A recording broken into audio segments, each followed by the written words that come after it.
Tajedinoyan telah memprediksi kecerdikan Osman. Untuk itu, ia telah menyiapkan perangkap untuknya. Alih-alih ingin membebaskan ayah dan bibi Elsim Hatun, Osman justru bertemu dengan Tajedinoyan. Meskipun begitu, Tajedinoyan mengatakan jika ia hanya ingin bicara dan tidak menghendaki peperangan. Di luar tenda, pasukan Mongol meyakinkan Konur dan kawan-kawan bahwa mereka tidak akan melukai Osman. Sementara itu di Yenisehir, seseorang yang mengaku sebagai Tajedinoyan dipersilahkan masuk ke istana. Alaidin dengan cepat melindungi singgasana ayahnya. Balahatun tidak terkecoh, ciri-ciri Tajedinoyan yang pernah ia dengar tidak seperti orang ini. Dengan cepat ia mengalungkan pedang ke lehernya dan membuka penutup kepalanya.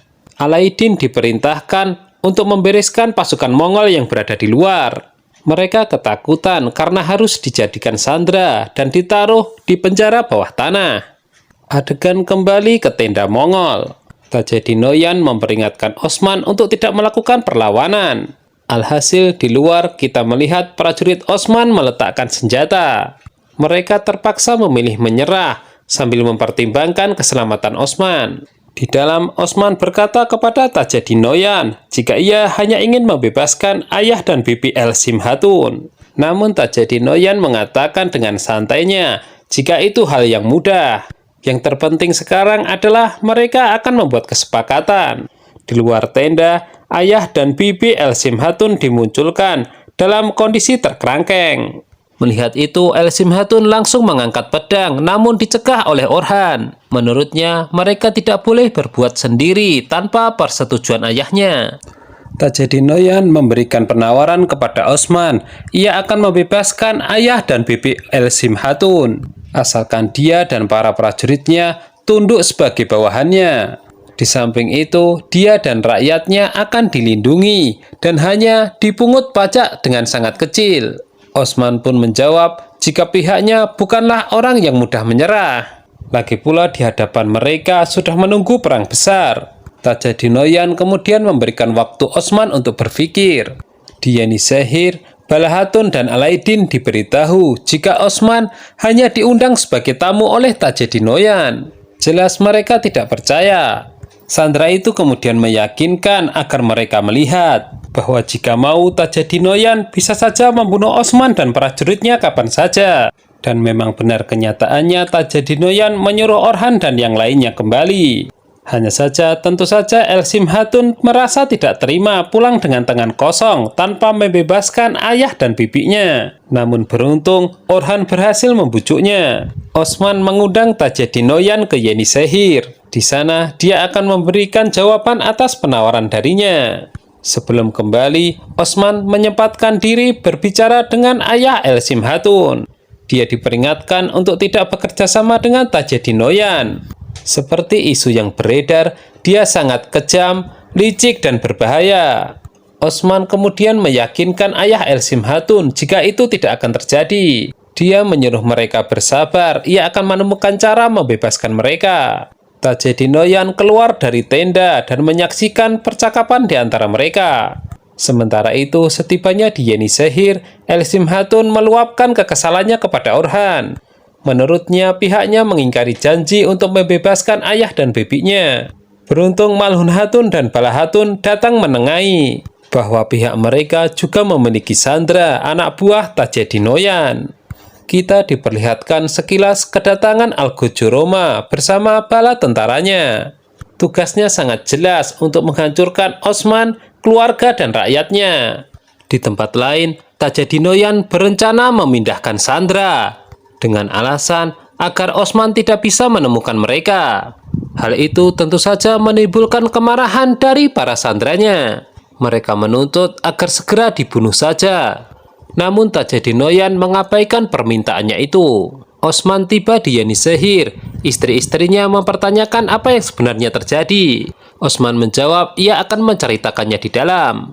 Ayah dan bibi Elsim Hatun mulai putus asa. Sebab jika mereka dipindahkan, maka Osman dan Elsim Hatun tidak bisa menemukan mereka. Osman memberitahu keluarganya jika Tajedinoyan ingin dirinya tunduk padanya. Namun pastinya suku mereka tidak memiliki sejarah seperti itu. Lagi pula saat ini mereka memiliki Karacelasun dan Putri Maria. Osman juga memberitahu jika ia meninggalkan Turuhan untuk menyamar di kamp Mongol. Jadi mereka harus menunggu kabar darinya untuk bisa menyelamatkan ayah dan bibi Elsim Hatun. Sementara itu perjalanan Tajeddin Noyan dihalangi Al-Gojuroma. Dia langsung unjuk gigi menghabisi tentara Mongol dengan sangat mudah. Tajeddin Noyan kemudian berkenalan dengan orang itu yang memiliki nama Imren Tekin. Dia diutus Bizantium untuk menyampaikan surat kepada Tajeddin Noyan, yang intinya mereka harus beraliansi karena musuh mereka sama, yaitu Osman.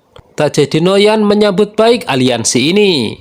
Menurutnya, kerjaannya akan lebih mudah karena mereka bisa membagi tugas.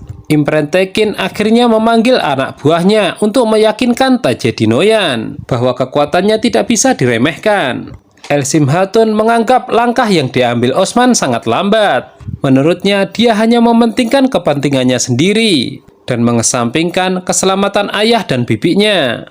Maklum dia masih muda, Malhun Hatun mencoba membujuknya, memberikan pengertian bahwa menghadapi Tajeddin Noyan tidaklah mudah. Semua harus membutuhkan rencana yang matang, tidak terburu-buru. Ia bisa mengerti keluarga di atas segala-galanya. Di tempat lain, Gonca sedang menyesali kandasnya hubungannya dengan Alaidin. Dia merasa kesepian karena ayah ibunya kembali ke kampung halaman di Kutahya. Saat ini Uts Pasar diamanahkan kepada Mehmet. Namun hubungannya dengan sang kakak tidaklah baik karena Gonca tidak mau melaksanakan tugas yang membuat hatinya terluka. Sedangkan Mehmet bersikeras jika dendam orang tua mereka harus terbalaskan. Tiba-tiba Carkutai datang mengabarkan jika mereka dikunjungi Tajeddin Noyan. Osman menggelar meja makan untuk keluarganya. Gazi nyeletuk jika ia sakit hati ditinggalkan oleh Gonca. Malhun Hatun kemudian meminta izin Osman untuk mengabarkan sesuatu, yaitu bahwa dalam waktu dekat ia akan menunaikan ibadah haji ke Baitullah. Mendengar itu banyak yang kaget, terutama anak-anaknya. Tajeddin Noyan duduk di singgasana Yakube. Hal itu membuat Gonca kesal karena dia tamu yang tidak diundang. Tajeddin Noyan merasa tidak peduli sebab yang ia butuhkan hanya menemui Mehmet sebagai perwakilan ayahnya. Mehmet kemudian memerintahkan saudara dan prajuritnya untuk meninggalkan ruangan. Mereka akan berbicara empat mata. Tajeddin Noyan memberitahu Mehmet jika mereka akan mendiskusikan mengenai kepala Osman. Fatma sangat syok mengetahui ibunya akan pergi haji. Dia pun merengek untuk diikut sertakan, hanya saja ayahnya tidak mengizinkan. Berbeda dengan Gazi, dia justru meminta oleh-oleh kepada Malhun Hatun sepulang dari sana.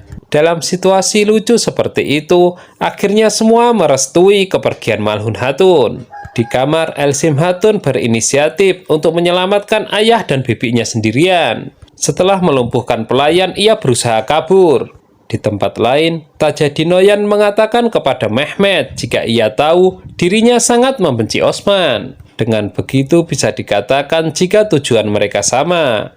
Tajeddin Noyan menawarkan untuk membantunya membalas dendam. Selain itu, mereka akan melindungi Germian dan berusaha menjadi saudara. Tajeddin Noyan mengatakan apapun yang berhubungan dengan kekuasaan ia bisa mewujudkan. Dia kemudian menunjukkan cincin stempel sebagai buktinya. Kembali ke Yenisehir, pelarian Elsim Hatun sia-sia, ia kepergok oleh Orhan. Sementara itu, Imren Tekin datang dalam keadaan marah menemui para Tekfur. Sebab sebelumnya ia mendengar mereka takut kepada Osman dan membayar pajak kepadanya. Osman telah mengatur rencana untuk keberangkatan Malhun Hatun. Hal itu sudah ia siapkan bersama Konur. Sebab saat ini situasi sedang tidak baik-baik saja. Ada Tajeddin Noyan dan Al-Gojoroma yang mengincar keluarga mereka. Olivia dan para Tekfur sedang berusaha menyembunyikan rahasia mengenai pajak. Namun nyatanya semua itu sudah terlambat. Imren Tekin terlanjur mengetahuinya. Dan tanpa belas kasihan, dia langsung menghabisi semua Tekfur, menyisakan Olivia. Dia sangat benci dengan orang-orang pengecut. Setelah itu, Imren Tekin menekan Olivia untuk membantunya. Jika tidak, maka nasibnya akan sama dengan para Tekfur itu. Imren Tekin juga menunjukkan surat dari Kaisar yang menjelaskan tugasnya. El Simhatun sudah tidak mau menunggu lagi alasan dari Orhan. Ia sangat khawatir dengan keselamatan ayah dan bibinya. Terpaksa Orhan juga tidak punya pilihan lain selain mengurung El Simhatun di kamar. Setelah membunuh para Tekfur, kini Imren Tekin menguasai seluruh kastilnya. Sebagai pemimpin, ia tidak mau menunda tugas. Ia segera memerintahkan prajurit wanitanya untuk menyusup ke Yenisehir. Sasaran utama mereka tentu saja Osman dan keluarganya. Hari yang dinantikan Malhun Hatun tiba. Dia berpamitan kepada seluruh keluarga untuk pergi naik haji. Semua melontarkan doa terbaik, kecuali Fatma yang terlihat sedih dan menangis. Malhun Hatun sendiri merasa terharu. Ia kemudian menenangkannya. Osman telah mempersiapkan dengan matang untuk kepergian istrinya itu. Selain dengan pengawalan yang ketat, ia juga memilih sendiri rutenya.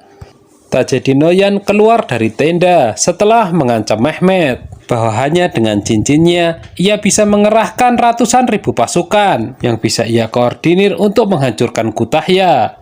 Gonca tidak suka dengan kunjungan ini. Jika Tajedinoyan ingin pergi, ia persilahkan, lagi pula dia tidak diundang. Mehmet memastikan jika apa yang dikatakan Tajedinoyan, ia akan melaksanakannya.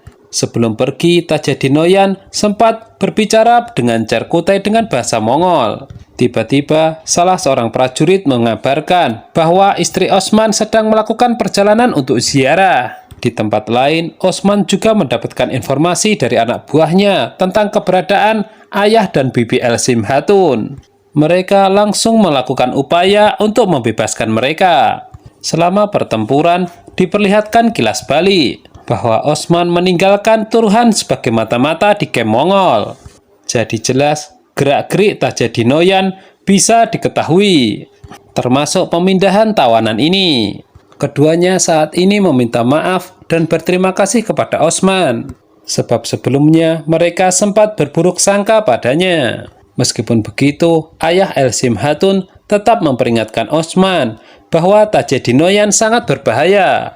Sukunya bahkan telah merasakannya. Osman menjawab, itulah kenapa mereka harus bersatu. Di tempat lain, rombongan ziarah yang disergap tentara Mongol adalah rombongan bayangan yang di dalamnya terdapat Putri Maria, bukan Malhun Hatun. Sebuah kilas balik menunjukkan Putri Maria setuju ditugaskan Osman untuk diberikan kepada Tajedinoyan. El Simhatun kaget bukan main, ayah dan bibinya datang ke kamarnya. Itu artinya Osman telah menepati janjinya. Hanya saja ketiganya menyimpan sebuah rahasia yang menyebabkan mereka hingga ke titik ini. Hal itu menyebabkan mereka sepakat untuk bersandiwara. Dalam percakapan mereka sebelumnya, mereka mengatakan jika Osman tahu maka dia akan marah. Tajedinoyan tampak kesal diprank oleh Osman, namun ia tetap senang karena Putri Maria kini berada di tangannya. Osman memanggil ayah El Simhatun untuk mengajaknya bekerja sama. Baginya tidak ada jalan kembali kecuali perang besar. Osman menyarankan agar orang-orang di sukunya diajak bergabung ke sini bersama para pasukannya. Selain untuk keamanan, mereka bisa bersiap-siap untuk perang besar melawan Tajedinoyan. Lagi pula menurut Osman, sukunya masih kerabat Kayi. Maka dari itu, mereka harus bekerja sama, berjuang demi tanah Turki. Gonca datang ke Yenisehir dengan alasan menemani kakaknya. Dia bertemu dengan Alaidin dan memberitahu jika kakaknya ditemui Tajedinoyan. Ia khawatir pertemuan itu merencanakan hal buruk untuk Osman. Mendengar itu, Alaidin tidak percaya, sebab Gonca sebelumnya adalah pengkhianat. Kilas balik menunjukkan Imren Tekin memerintahkan prajurit wanitanya untuk menembak Alaidin. Nah, pada momen ini, kita melihat wanita itu sedang beraksi.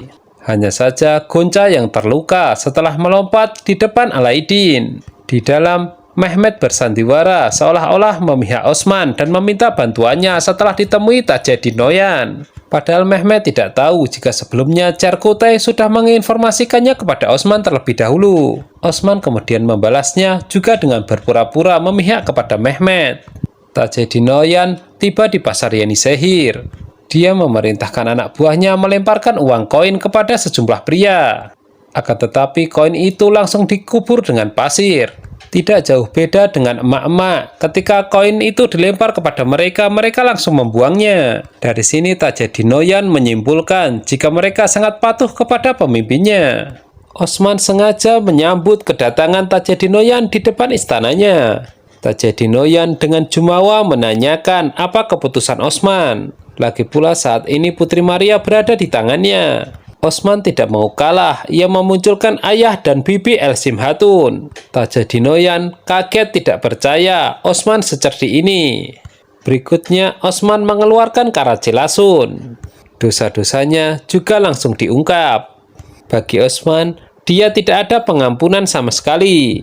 Hal itu membuat Tajedinoyan malu dan merasa terhina. Akibatnya, Tajedinoyan menarik belatinya dan mengeksekusi Karacelasun dengan tangannya sendiri. Osman kemudian memberikan keputusannya jika dia lebih baik perang besar dibandingkan harus tunduk pada Tajedinoyan.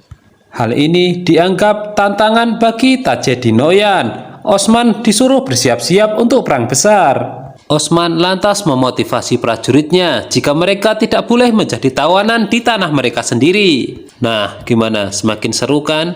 Jangan lupa tonton kelanjutan serial drama ini hanya di Mail Channel ya. Terima kasih.